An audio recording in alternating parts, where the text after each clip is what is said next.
정보가 많은 소수만 혜택을 보고 나머지는 혜택을 못 보면 이게 정책입니까? 도박하는 것도 아니고 옳지 않잖아요.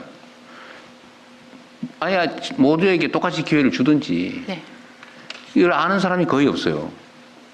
지금은 그래도 좀 알게 된 것 같아요. 이게 막 대선 공약으로 막 논쟁이 되고, 제가 이걸 대선 공약으로 청년들한테 첫 회를 대신 내주겠다 이랬더니 뭐 국민연금을 고갈시킨다는 등, 그래서 그런 비난이 공식 언론에서 제기가 됐는데, 나는 그 얘기를 들으면 진짜 기가 막혔거든요. 아니 그러면 그 제도를 아예 없애버리든지 싹 숨기고 동작 빠르고 정보 많은 사람만 혜택 보게 하는 게 그게 정의로운 거예요? 그 많이 알리면 나쁜 짓이요? 그 지방자치단체가 그거를 우리 성남 시민이라도 야 이거 가입 빨리 시켜줘가지고 혜택 보게 해야 되겠다니, 야 왜 성남 시민만 그렇게 하냐? 도둑놈이다. 국민연금을 훼손하는 거다. 뭐 이런 주장을 하더라고요. 이게 말이 안 되잖아요, 이게. 국가 정책을. 그래서 이것도 첫 보험료를 지원한다고 이렇게 돼서 그거보다는 좀 나아지긴 했는데, 네. 왜 이렇게 하냐? 누구나 소급해서 납부할 수 있게 해줘야 되는 거 아닙니까? 아니면 제한을 하든지, 아니면 뭐 그 기간을 절반으로 줄인다든지. 재원이 문제가 된다고 하면 평균적으로, 예를 들면 국민 모두가 평균적으로 한 7년 정도는 안 내더라. 7년 다 소급시키면 재원에 문제가 생긴다. 그러면 모두에게 2년만 허용하든지, 나중에라도 낼 수 있게. 그때 능력이 되면 3년 하든지 해야지. 이 중에 동작 빠른 사람, 정보 빠른 사람, 부모가 능력이 돼가 내가 대신 내줄게, 우리 아들 거, 우리 딸내미 거 대신 내줄게, 이런 건 하고. 그래서 이게 소위 이 뭐라 그래, 재산 관리에 관심 높은 사람들 있잖아요. 이런 사람들은 이런 거 한대요. 자식들 다 넣어준대, 18세 되자마자. 그런데 그 먹고 살기 어렵고 이런 사람들 있잖아요. 그걸 안 해줘. 생각할 틈도 없고. 네. 이게 부정의하지 않냐, 그 생각이 좀 들었습니다. 어떠세요? 예, 저희가 이제 청년 첫 보험료는 국정과제이기도 하고 27년 정도 도입을 목표로 준비하고 있고요. 아니 그 다른 거 말고 네. 이것도 안 하는 것보다 나은데, 네, 네. 이것조차도 내가 보기 문제가 있어 보인다는 거예요. 네. 왜 똑같은 국민인데 정부로부터 이런 특별한 혜택을 받아 첫 보험료를 지원받는 사람은 잊어버리고 있다가 이거 해주면 다행이지만 다른 사람은 지나갔으니까 안 해준다. 왜 그래야 됩니까? 똑같은 국민인데. 보험료를 납부 시작할 때 앞전에 못 냈던 것을 추가 납부할 수 있는 기회를 좀 공평하게 다 주자, 그런 말씀. 그러니까 그게 정의롭지 않냐고 말이에요. 그런 제도는 좀 더 설계를 해봐야 될 것 같습니다. 예를 들면 이런 걸 누군가를 골라서 이렇게 첫 보험료를 내주고서 소급할 수 있는 기회를 만들어 준다고 하는 게, 요거 말고 다른 정책하고 연계되어 있으면 혹시 모르겠어요. 예를 들면 인권 민주주의 교육이나 공동체 교육 이런 것들을 뭐 3시간 이상 받으면 이런 기회를 준다든지, 이러면 내가 좀 이해가 되는데, 아무 이유 없이 누군가를 골라서 이렇게 소급하게 해준다. 제외되는 사람은 너무 억울하지 않을까, 그런 생각이 좀 들었으니까요. 좀 깊이 고민을 좀 해봐 주십시오. 네. 이건 이것대로 하는데 이것조차도 그렇게 정의로워 보이지 않았어요. 자, 노인들에 대한 소득 활동이 생기면 노령연금을 깎는 거, 이거 너무 잔인하다고 그래서 이거 좀 그러지 말자라고 하는 정책은 시작하는 거죠. 네. 일한다고 지원을 줄인다. 일하는 걸 권장해야 되는데, 네, 일하면 맞습니다. 깎아요. 이것도 이상하죠. 그렇다고 안 하기도 또 그래. 왜냐하면 선별했기 때문에 그렇죠. 네. 선별했기 때문에. 선별 라인, 이 사람이 버는 돈을 합치면 선별 대상에서 제외되는 상황이면 뭔가 좀 불이익을 주기는 해야 될 것 같긴 한데, 이것도 고민거리입니다. 기초연금 부부감액 단계적인 축소는 어쨌든 대선 공약이었던 것 같고, 뭐 이건 하시면 될 것 같아요. 네. 근데 제가 그 줄에 13페이지에 별표 1번이 뭔 말인지 이해가 안 되거든요. 국민연금 가입자 평균 소득 309만 원 초과에서 509만 원 미만은 감액 대상 제외, 이게 뭔 말인가? 네, 저희가 그 가입자 평균 소득보다 더 많은 소득이 있는 경우에는 감액을 하고 있는데요. 100만 원, 네, 100만 원 아니요, 그 소득 노령연금 활동이다. 감액이요. 네네. 100만 원 단위로 5개 구간으로 운영을 하고 있습니다. 근데 내년에는 1, 2 구간, 그러니까 월 500만 원이 안 되면 깎지 않는다. 네네. 원래 309만 원부터 월 안 500만 원이면 깎았는데 연봉 6천만 원 되는데. 그래서 1, 2 구간에 해당하는 부분은 감액을 하지 않겠다라고 최근에 이제 법 개정이 감액을 돼서 안 하는 대상은 월 509만 원 이하. 네네. 309만 원이었던 것을 500만 원으로 높여서 1, 2 구간에 해당하는 분들을 감액을 하지 않겠다. 월 소득이 309만 원이 넘는 부분은 기초연금 대상이 되나요? 이게 기초연금이 80%입니까? 70%입니까? 70%? 네. 대통령님 이거는 노령연금 나이 들면 무조건 주는. 이거는 이 부분은 그러니까 노령연금 감액과 관련돼 가지고 좀 설명하는 부분이 기초연금이 아닙니다. 아까 그 어르신들 기초연금 수급 이거 아니고. 하시는 분들인데 그분들이 여전히 이제 근로소득이나 사업소득 있으시면은 보통 한 509만 원 정도 받으시면은 현재는 이거 1구간인 경우에는 한 5만 원씩 본인이 받는 노령연금을 깎게 되는데 이제 이게 어르신들의 이제 근로 의욕을 좀 저하시킬 수 있기 때문에 그걸 설명하는 겁니다. 알겠습니다. 내가 좀 딴 거하고 착각을 했군요. 응급실 뺑뺑이 얘기 잠깐 할게요. 지금도 응급실 뺑뺑이 많죠. 현재도 그 이송병원을 못 찾는 경우들이 네, 몇 왕왕 시간씩 있습니다. 앰뷸런스 타고 돌아다니다가 앰뷸런스에서 사망했다 이런 기사도 있는 것 같아요. 네. 그런데 이게 저번에 그 코로나 때쯤인가 언젠가부터 이게 뺑뺑이가 문제가 되기 시작했는데 코로나 때문에 원래는 대한민국에는 응급실 뺑뺑이라는 개념이 없었죠. 왜 없었냐? 병원에서 진료를 거부를 못하게 돼 있었죠. 네. 그런데 그 코로나인지 언젠지 지나면서부터 우리 병원에 담당 의사 없어요. 우리 병원에 지금 인력이 안 돼요. 역량이 안 돼요. 라면서 거부를 하기 시작했어요. 그죠? 옛날에는 그런 식의 거부가 허용되지 않았던 걸로 알거든요. 이송 가능한지를 확인하는 법 개정은 2011년에 이미 법의 근거는 있었는데요. 그 전에는 그냥 구급차가 이송을 하고 거기서 또 전원하는 체계를 했는데 그래서 지금은 코로나 때 그 부분이 좀 더 합리적인 것 같은데 불합리한 결과가 됐지 않나 싶어요. 제 생각에는. 그게 뭐냐면 한번 보십시오. 생각 한번 해봅시다. 119 구급대원이 119 신고를 받고 가족들하고 환자를 태우고 그 아마추어들이잖아요. 뭐 프로가 아니잖아요. 네. 그 사람들이 이제 보호 관리 하에 병원을 가요. 병원을 가서 이 환자 이러고 있는데 하니까 병원에서 우리 그 담당할 의사 없어요. 네. 라고 내보냈어요. 그래가지고 다시 이 차를 돌려가지고 다른 병원에 또 막 연락을 해요. 우리 병원은 오늘 휴일이라서 지금 할 수 없어요. 그럼 또 딴 데 막 해요. 그러고 돌아다녀요. 그래가지고 뭐 저번에 다른 도시로 갔다는 얘기도 있고 막 그러잖아요. 네. 몇 시간 치료할 정도 병원이 없어서 네. 인근 시도로 가는 경우들도 있습니다. 그런데 이게 맞냐? 아니면 일단 병원에서는 119 구급대원하고 가족들보다는 그래도 낫잖아요. 그럼 거기서 일단 받아서 되는 대로 응급처치라도 하면서 다른 병원을 수배해서 전원을 시키는 게 정상 아닙니까? 옛날에는 그렇게 했잖아요. 이게 전화로 수용 여부를 확인하고 분산하는 제도가 들어온 거는 응급실 과밀화 때문에 응급실에서 환자들이 잼이 걸려서 중증 치료를 못 한다라고 하면서 구급 대원들이 적정 치료 병원으로 분산되게 분산하기 하는 위해서. 네, 그래서 이제 이게 구급차에서 대기하던 게 응급실로 대기가 바뀌는 그런 상황이어서 최종 치료가 안 될 경우에는 어딘가에 뭐 댐이 형성될 수밖에 없는 그런 지금은 상황입니다. 그 말씀은 일단은 일리가 있는데 네. 문제는 그 제도가 포지티브하게 긍정적으로 작동하는 게 아니라 지금은 응급 환자를 거부하는 시스템으로 작동하잖아요. 네. 네. 그 뭐 대책이 있어야 되는 거 아닙니까? 어디 왜 환자와 119 구급대원이 환자를 싣고 병원을 찾아 돌아다닙니까? 구급대원이 일일이 병원에 전화하는 것은 적절하지 않다고 생각합니다.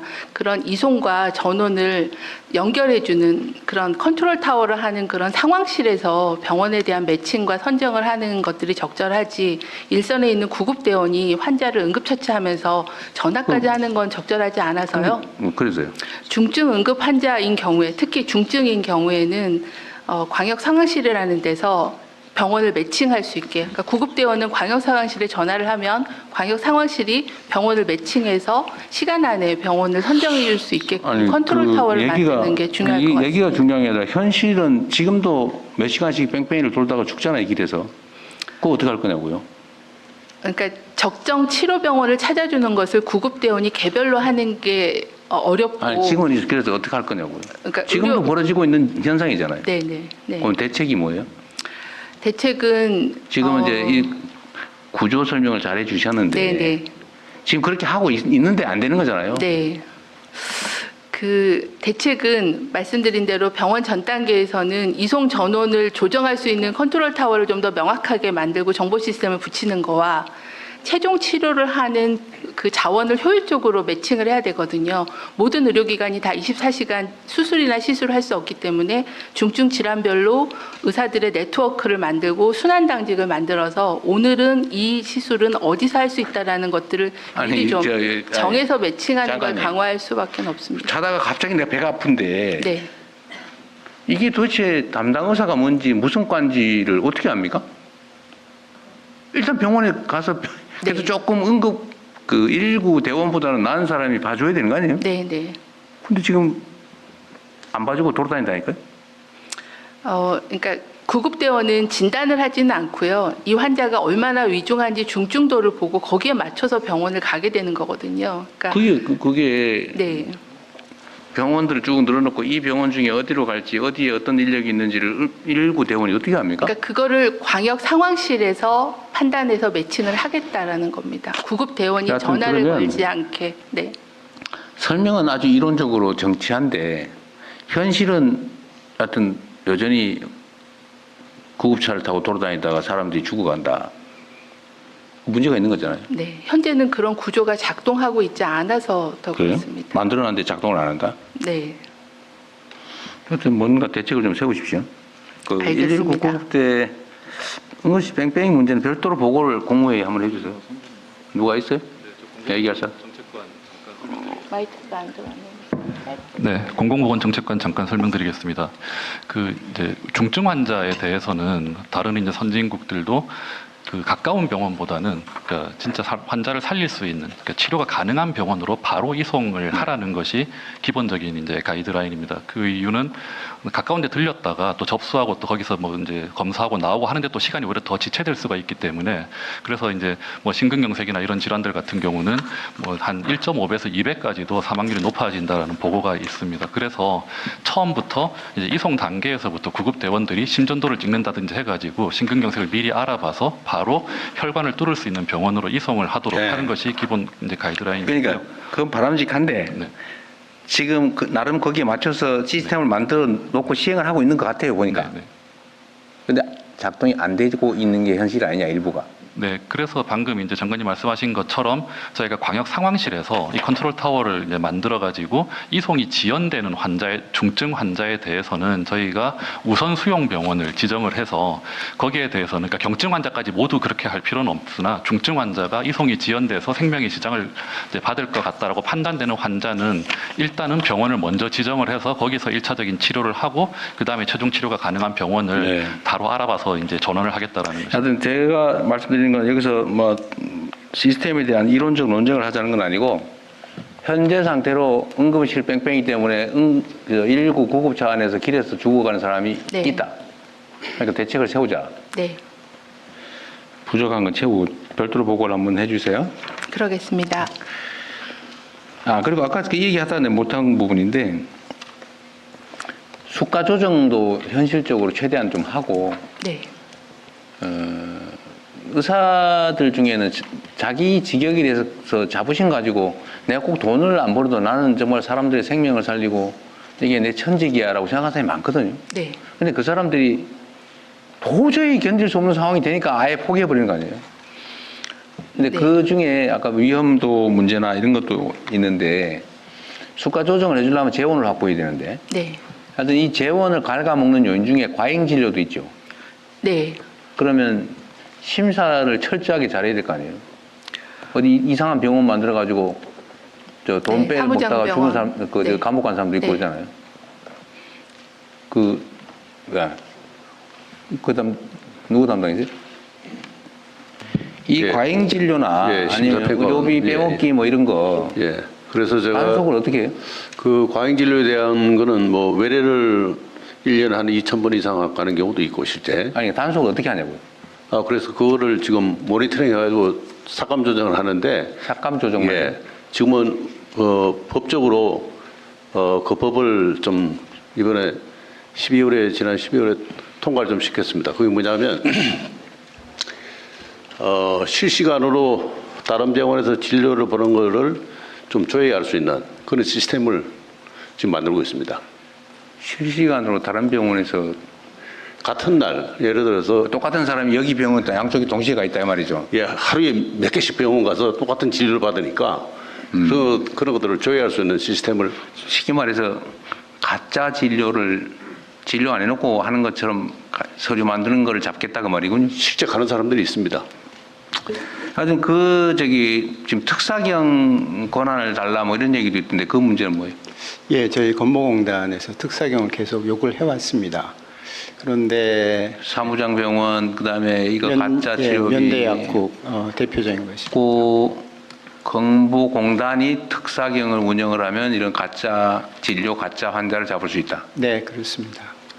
실제로 진료비를 엉터리 자료로 청구해가지고 몇 억씩 몇십억씩 받아가지고 처벌받는 사례가 많죠. 그렇습니다. 그런데 저희가 이제 특사경 제도가 없기 때문에 이제 수사 의뢰를 하고 나면은 사실은 수사 평균 기간이 한 11개월 정도 걸리기. 특사경 몇 명이나 필요할 것 같아요?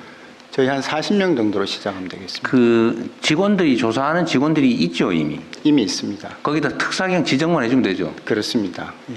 법무부 안 하는데 비서실에 챙겨가지고요. 저기는 해결해 주도록 하시죠. 조사하는 거에 뭐 문제겠어요? 감사합니다. 거의 이상하게 조사 권한을 안 주려고 그러더라고요. 아마 민간기관이어서 좀 꺼려하는 분위기가 근데 있습니다. 그 얘기는 지금 다른 부처 논의할 때 논쟁이 있었는데 금융감독원도 민간기관인데 그 권한을 줬다고 하더라고요. 예, 부위탁 아베 주무장관이 할 수 있습니다. 네네. 그러면 건보공단 네, 거기는 일단 40-50명 필요하다니까 필요한 만큼 지정을 해주도록 하시죠. 감사합니다. 네. 확실하게 많이 잡으세요 그러면. 했는데도 안 잡히더라 그러면 안 돼요. 그래 당연히 조사를 해야지. 그 다음에 복지 관련된 거 하나만 마지막으로 물어볼게요. 이거 민간 단체들은 기본적으로 자율적으로 운영하는 거 맞는데 얼마 전에 보니까 무슨 장애인 단체에서 무슨 성폭행을 해가지고 뭐 네. 취업을 어떻게 하고 뭐 그런 얘기가 계속 보도가 되던데. 네, 감사하고 지금 수사 의뢰해서 수사 진행 중입니다. 그래요? 이 어디 부처나 마찬가지인데 관련 민간 단체들 있잖아요. 네, 이 민간 단체들이 부패하거나 폭력적이거나 이런 경우 많잖아요. 이거 또 근본적으로 해결 좀 해야 되는데 이거는 전 부처가 똑같아요. 이거는 민간 단체의 민주적 투명성, 공정성 강화, 선출 시스템도 좀 바로 잡고 무슨 단체 회장을 평생 죽을 때까지 하고 막 그래요. 그러면 안 되죠 그게. 그래 회원이 500명 있다고 그러는데 조사해보면 10명밖에 없고 그래. 그런 거 많죠. 그러지 않게 단체 지원할 때도 실제 회원 수에 뭐 비례를 하든지. 그래서 이게 지금 꼭 오래된 저수지처럼 단체 명의는 있는데 몇 명이서 돌아가면서 평생 해먹고 그러더라고. 지원 받아가지고. 특히 복지 관련 쪽에 그런 게 있을 가능성이 많으니까요. 네, 좀 각별히 좀 챙겨보시고 하여튼 관련 단체는 민주적으로 구성하고 부패하지 않게 투명하게 네. 공정하게 운영되는지를 체크해서 그 시스템도 좀 만들어 주십시오. 네, 알겠습니다. 네. 자, 연금관리공단 대통령님 네. 아까 선악위원 들어가시기 전에 네. 아까 질병관리청장께서 보고를 못 하고 그래요? 질병관리청장은 예. 보고 아직 안 했는데 좀 이따 할게요. 여기 있잖아요, 여기. 네. 질병관리청을 사랑하시나 봐요? 아닙니다. 제가 진행을 미스한 바람에 아까 이 못하셨습니다. 장관님이 질병관리청 출신이라서 거기에 편애를 하는 게 아닌가 생각이 얼핏 들었습니다. 네. 자, 연금관리공단은 뭐 특별히 뭐 얘기할 건 없고 그 스튜어드십 코드라는 거 뭐 그런 거 있죠. 예. 주식을 가지고 있는데 의결권이나 이런 건 행사하지 않는데 제대로 이제 행사하자. 예. 실제로 그렇게 할 건가요? 실제로 이제 2018년 도입할 때 조금 오해가 있어서 그러니까 경영을 뭐 좌지우지하거나 이러면 안 전혀 되지만 전혀 없습니다. 예.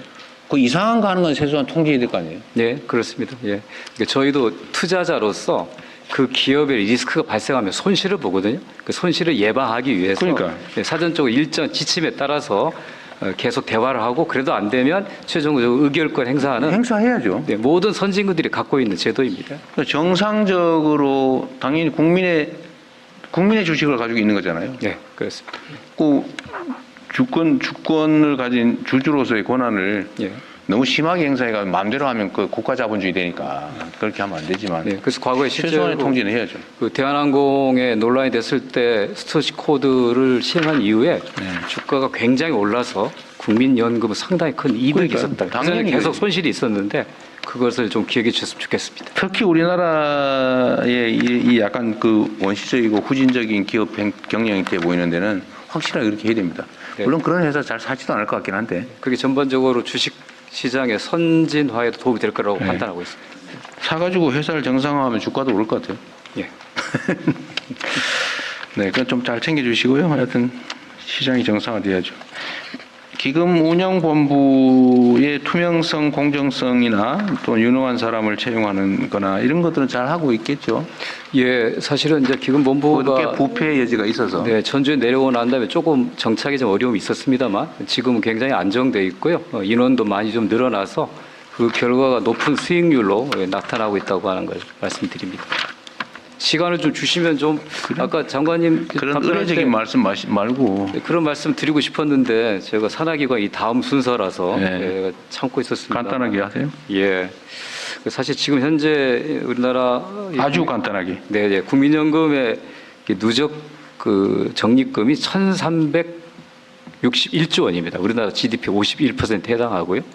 올해 국민들이 낸 보험료가 62조 원입니다. 그런데 아까 장관님 말씀하신 것처럼 올해 벌어들인 수익이 200조 원을 넘을 걸로 예상합니다. 이게 대단한 일인데 이런 일들을 해내는 그런 조직과 사람들에 대한 국민들의 좀 관심과 격려, 네. 또 보상이 필요하다는 말씀드리겠습니다. 안 그래도 내가 그 얘기를 좀 하려고 했는데요. 이게 이제 기금 운용, 예를 들면 주식이나 뭐 또 채권이든 이거 운용하는 사람들 있잖아요. 이 운용하는 사람들이 일단은 투명해야 되고 혹시 이거 가지고 자기 누구처럼 자기 개인적으로 주식 사놓고 그것도 기금에서 사고 이런 짓 하면 안 되잖아요. 예, 그건 엄격하게 통제하고 네. 있습니다. 예. 근데 그런 것도 못하게 해야 되지만 또 한편으로는 실력 발휘를 하면 보상이 충분히 되는데 보상이 충분하지 않으니까 여기서 공부 열심히 한 다음에 다 나가가지고 민간 운영하는데 다 가버린다는 설이 있더라고요. 예. 그렇게 안 되게 보상 체계도 좀 충분히 만들면 좋겠습니다. 예, 지금 국민연금의 그 운용력들의 평균 급여는 과거에 비해서 굉장히 좋아졌어요. 현재 성공 보수나 이런 게 좀 약간 약한 모양이더라고요. 예, 좀 그 성과 보수라고 할까요? 성과 보수, 예, 그게 조금 약한데 그거 이번에 규정을 좀 바꿔서 네, 좀 그렇게 더 하십시오. 내년부터 더 많이 지급할 계획입니다. 저 돈 많이 벌었는데 엉터리 보상 많이 줬다 요거 안 할 테니까요. 네. 그거 좀 많이 좀 도와주십시오. 혹시 비난 받으면 이사장이 잘 방어하십시오. 알겠습니다. 예. 자, 그다음에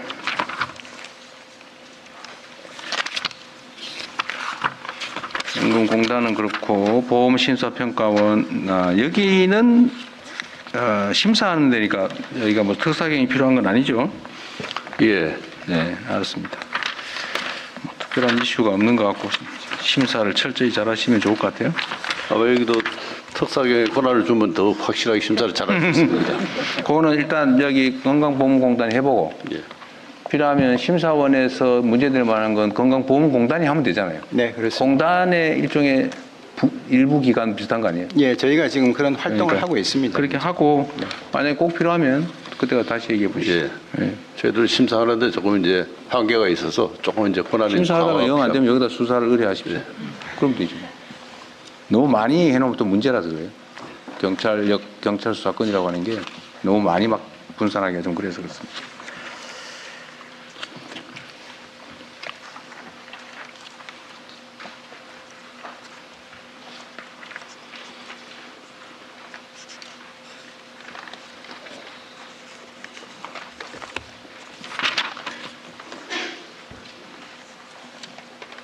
그리고 이게 누구 소관인지 잘 모르겠는데 연명치료 있잖아요. 네. 국가 연명치료 얘기를 좀 해봐야겠는데 아까도 얘기했지만 이게 보험료 치료비 지출의 거의 대부분이 생애의 마지막 순간에 지출이 된다. 그리고 대개는 연명치료에 엄청난 비용이 들어간다면 이미 뭐 사실은 옛날로 치면은 이제 곡기도 끊고 자연사 하실 상황인데 요즘은 다 막 삽관하고 막 그러잖아요. 네. 이제 인도적 차원에서 요즘 안 할 수는 없는데 그 본인이 굳이 안 하고 싶다고 하면 지금은 안 하죠.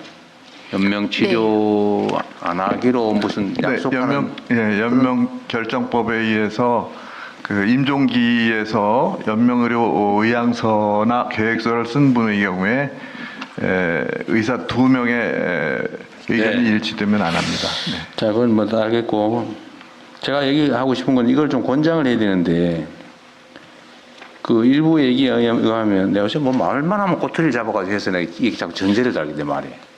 내 얘기가 아니고 누가 이런 얘기 하더라 그 말이야. 연명 치료를 안 하겠다고 하면 사실 그 비용이 엄청 절감되잖아요. 네. 거기에 혜택을 주는 방법. 그 중에 하나가 보험료 깎아주는 그 뭐 이런 거 얘기하는 경우도 있어요. 내가 한 얘기 아닙니다. 네. 근데 이런 거 예를 들면 이 치료비가 많이 줄잖아요, 사실은 지출이. 근데 거기에 대해서 어떤 보상이나 인센티브를 주는 건 고민을 해요. 제가 말씀드려도 되나요? 네, 간단하게 말씀해 주십시오. 아무나 하세요 그냥. 네, 지금 현재 그 연명 치료를 중단했을 때 저희가 상식적으로 생각했을 때는 의료 비용이 감소가 되는 걸로 알고는 있습니다만은 정확한 연구 결과는 아직 없습니다. 그래서 그렇겠죠. 네, 향후 이것에 대해서는 정확하게 연구 절감이 되는 게 어느 정도 확인이 되면 보험료를 깎아주거나 이런 정책이 가능하다고 말씀하시는 건가요? 저는 가능하다고 봅니다. 제가 약간은 물어보고 싶은 건 개인적 소견도 좀 소견인데 윤리적이고 도덕적인 부분도 복지부가 같이 검토를 좀 할 어떤 필요가 있을 것 정책적 같습니다. 의견을 가지고 있나가 궁금해서 현 상태에서. 네. 이제 연명의료는 존엄한 임종을 맞는 거가 주 목적이다 보니 그렇죠. 예. 의료비와 그거에 따른 인센티브로 하게 되면 오히려 좀 부작용이 있을 수 도덕적 있어서 논란이 벌어진다고 네, 얘기하더라고요. 그런 부분들도 좀 같이 검토하겠습니다. 그 누구죠 그때 이 부천 국회의원 하시는 그분이 원혜영. 원혜영 한번 국무회 예언제 적당할 때 토론 네. 한번 하시기로 했습니다. 준비하고 있습니다. 웰다잉이 사실 이거죠. 하여튼 그것도 생명윤리가 없는 사람이어서 하는 얘기가 아니고 네. 그래서 그거와 관련된 논쟁거리가 좀 있긴 한데 네.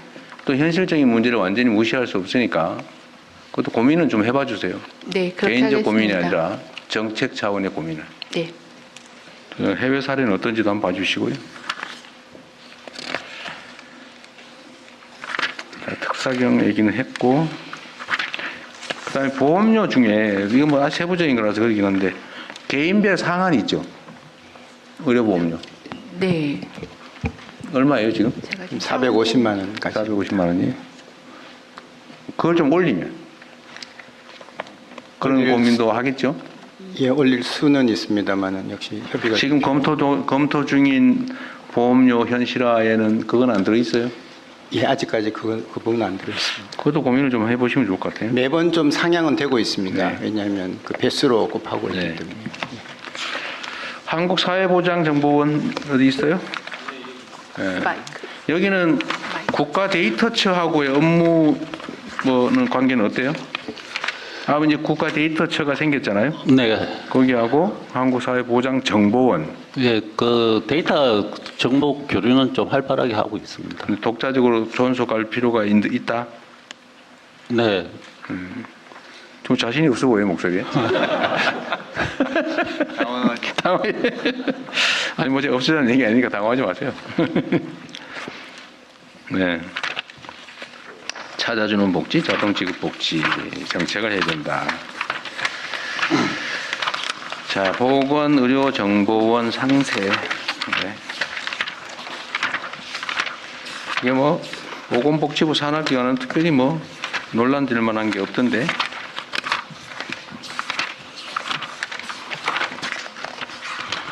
국립암센터는 병원을 경영하는 건가요? 어디 병원이에요? 제가 답변을 병원 이름이 뭐예요? 국립암센터는 저 여기 있습니다. 네, 병원 이름이 뭐예요? 병원이 그냥 암센터예요? 국립암센터입니다. 아, 국립암센터는 어디 있어요? 일산에 고양시에 있습니다. 알겠습니다. 국립중앙의료원